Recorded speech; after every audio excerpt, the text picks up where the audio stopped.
हर हर महादेव प्रिय बंधुओं, मैं आपका अपना उज्ज्वल सेहरा हूँ। चलिए, जिस तरीके से हमारी जो उत्तराखंड को देवभूमि कहा जाता है और देवभूमि में दिखाना चाहूँगा जिस तरीके से जो हमारे दिन पे दिन जो प्राकृतिक आपदाएं आ रही हैं। ये देखिए, जो सामने ये पूरा हमारा एक सुलकोटी गांव है और जो इसकी पूरी रोड है, ये देखिए किस तरीके से जो पहाड़ नीचे दरक कर आया है और पूरा हमारा जो रास्ता है वो पूरा ब्लॉक हो चुका है।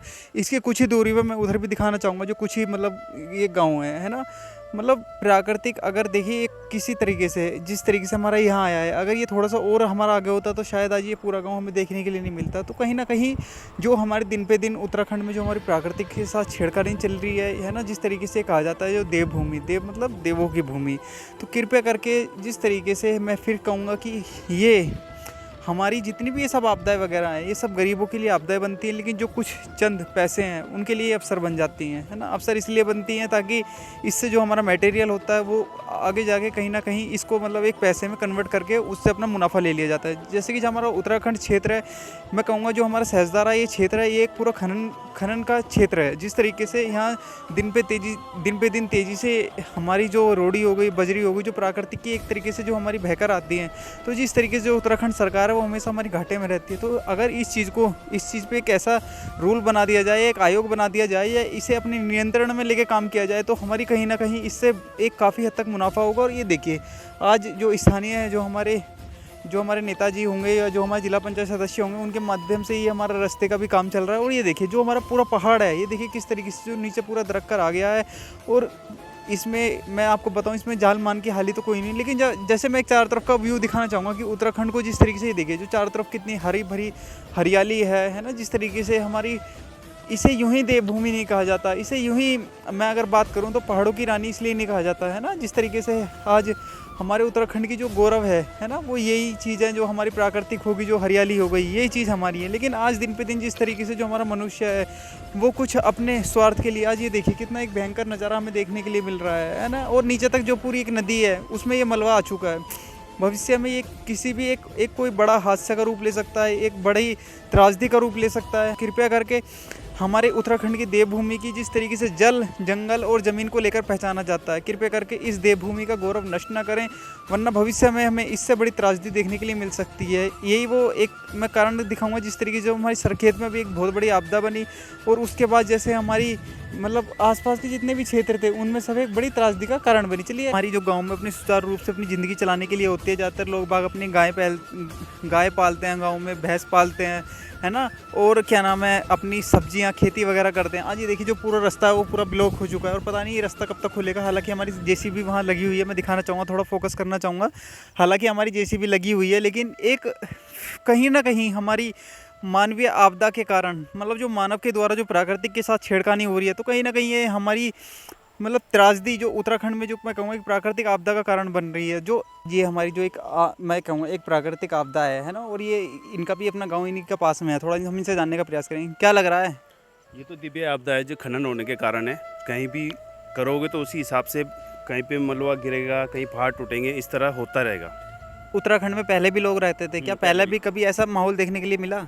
पहले तो नहीं मिला इतना, अभी से हो रहा है। तो जितना खनन हो रहा है उसी हिसाब से। ये जिस तरीके से हमें उत्तराखंड में डेली कहीं ना कहीं एक त्रासदी देखने के लिए मिल रही है, चाहे हमारे लैंडस्लाइड हो, चाहे भूस्खलन हो, है ना।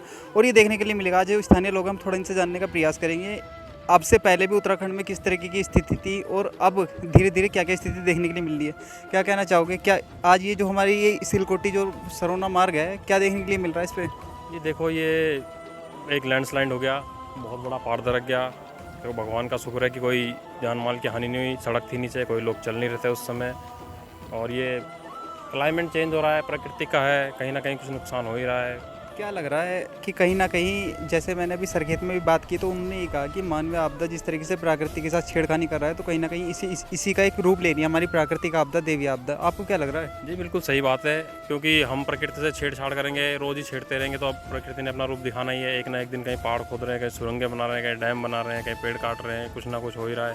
ये यहाँ की बात नहीं है। चलो, ये वाला क्षेत्र तो ऐसा था कि अपना खुद ही हो गया, लेकिन जगह जगह इस तरह की घटनाएं हो ही रही हैं। कहीं पे मशीनें चल रही हैं, पॉकलैंड चल रहे हैं, कंप्रेसर चल रहे हैं, ब्लास्टिंग हो रहा है, ये हो रहा, सारे पहाड़ हिला दिए हैं। उत्तराखंड की जो संस्कृति है वो जल, जंगल और ज़मीन को लेकर पहचानी जाती है। कहीं ना कहीं आज ये संस्कृति हमारी धीरे धीरे विलुप्त होती जा रही है। क्यों नहीं बच पा रही हमारी संस्कृति?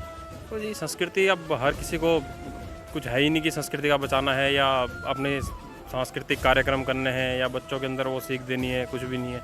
हर कोई ज़मीन बेच रहा है, प्लॉटिंग कर रहा है, पहाड़ कट रहे हैं। इसे पता लग रहा है कि इससे आगे थोड़ी दूर पे एक गाँव भी है। हाँ, जिससे आगे 100 मीटर आप देख सकते हैं, आधा किलोमीटर के दायरे में गाँव है, आगे भी है, पीछे भी है। ये तो बिना बारिश के हुआ तो कोई नुकसान नहीं हुआ, अगर ये बारिश वगैरह में होता तो और नुकसान करता। कहीं ना कहीं इसमें जैसे हमारे शासन प्रशासन का भी एक अपना अहम रोल रहता है कि जो हमारी प्राकृतिक हो, जैसे उत्तराखंड है वो हमारा खनन क्षेत्र है ना। और ये अगर सरकार जिस तरीके से कहती है कि वो हर समय एक घाटे में रहती है, अगर सरकार इसे अपने नियंत्रण में लाए या आयोग में लाए तो इससे कुछ मुनाफा हो सकता है या नहीं हो सकता? हाँ जी, बिल्कुल हो सकता है। सरकार को इसके अपने उसमें नियंत्रण में लाना चाहिए। साथ ही आपदा प्रबंधन के भी कार्य करने चाहिए और बहुत तत्परता से करने चाहिए और अच्छी तरह से करवाने चाहिए ये काम, जिससे कि इस तरह की ना हो सके। भविष्य में जिस तरीके से आज जो हमारी जगह जगह ये देवी आपदा देखने के लिए मिलनी है, मानवीय आपदा देखने के लिए मिलनी है, इसका ना देखने के लिए मिले, क्या सुझाव है आपका? देखो जी, इसका एक ही है, अधिक से अधिक पेड़ पौधे लगें, भूमि का कम कटाव हो, नदी नालों पे ना बसा जाए और जहाँ पे लगता है थोड़ा बहुत कुछ हो रहा है वहाँ पे उसका ट्रीटमेंट किया जाए, जाल लगाए जाएँ, पुस्ते लगाए जाएँ। सबसे ज़्यादा मेन तो है कि वृक्षारोपण किया जाए, पौधे लगाए, हरा भरा रहेगा, जड़ें मजबूत रहेंगी तो पहाड़ वैसे ही अपने आप सुरक्षित रहेंगे। देखिए जिस तरीके से ये थे हमारे स्थानीय लोग, इन्होंने कितने अच्छी तरीके से बताया कि वास्तव में अगर हमारी नदी नालों में अपना घर ना बनाया जाए, आज कुछ लोग हैं हमारे, मैं नीचे भी दिखाना चाहूँगा कि वहाँ मतलब जो नदी नालों में अपने पुस्ते लगाए हुए हैं, कहीं ना कहीं वो आने वाले टाइम में एक बड़ी आपदा का कारण बनेंगे, फिर कहीं ना कहीं उसे प्राकृतिक आपदा का नाम देंगे, है ना। ये हमारी मानव के द्वारा ही एक मतलब एक घटना है। और ये देखिए जिस तरीके से उन्होंने बताया जी, देखिए पूरा जो पहाड़ है वो नीचे पूरा रखा गया है। अभी जितने की इतनी भारी बरसात नहीं है, दोनों तरफ हमारी जो स्थानीय लोग हैं उनकी तरफ से, जो स्थानीय जिला पंचायत सदस्य होंगे, जो प्रधान जी होंगे या जो हमारे यहाँ के जो हमारे नेतागण होंगे उनकी तरफ से ये रास्ता खुलवाया जा रहा है वर्तमान में। लेकिन भविष्य में प्राकृतिक के साथ हमारी खिलवाड़ ना करें, क्योंकि प्राकृतिक को हमारी माँ जगदम्बा कहा जाता है। अगर माँ को छेड़ोगे तो हमें इस तरीके का रूप देखने के लिए मिलेगा। मैं आपका अपना उज्ज्वल सेरा कहूँ। जय हिंद, जय भारत।